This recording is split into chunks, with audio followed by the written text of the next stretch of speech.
It sounds like you're looking for a meal and workout plan that supports weight loss while also being suitable for dialysis patients. Since dialysis patients have specific dietary needs, such as managing fluid intake, potassium, phosphorus, and sodium, it's essential to follow a kidney-friendly diet while ensuring adequate nutrition. Below is a general meal and workout plan, but please consult a healthcare professional for a personalized approach.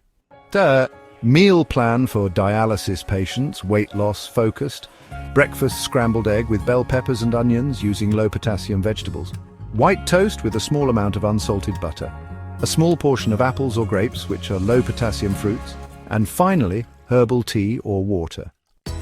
Mid-morning snack rice cakes with unsalted almond butter and a handful of blueberries.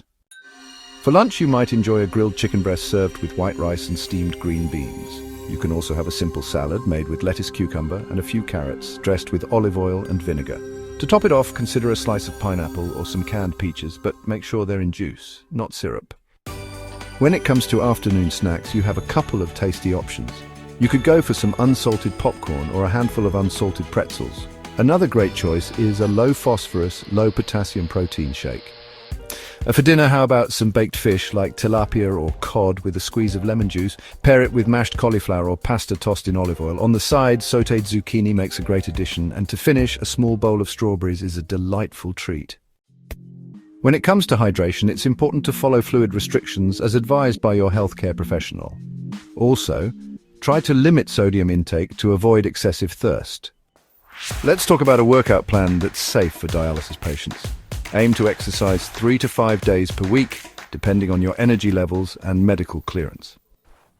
Low-impact cardio for 20 to 30 minutes can be incredibly beneficial. Some excellent options include walking at a moderate pace, stationary cycling, and light swimming if permitted by your doctor. Strength training should be done 2 to 3 times per week. You can try seated leg lifts with 3 sets of 10 reps, light resistance band exercises for your arms, and bodyweight squats if your mobility allows. Stretching and flexibility exercises are crucial. Gentle yoga or chair yoga can be great options, along with stretching exercises to prevent stiffness. Since dialysis can impact energy levels, it's important to listen to your body and adjust your workouts accordingly. Let me know if you'd like modifications or more details. Don't forget, smash the like button and subscribe. Also hit the bell icon. Receive all new videos and uploads. Thanks again.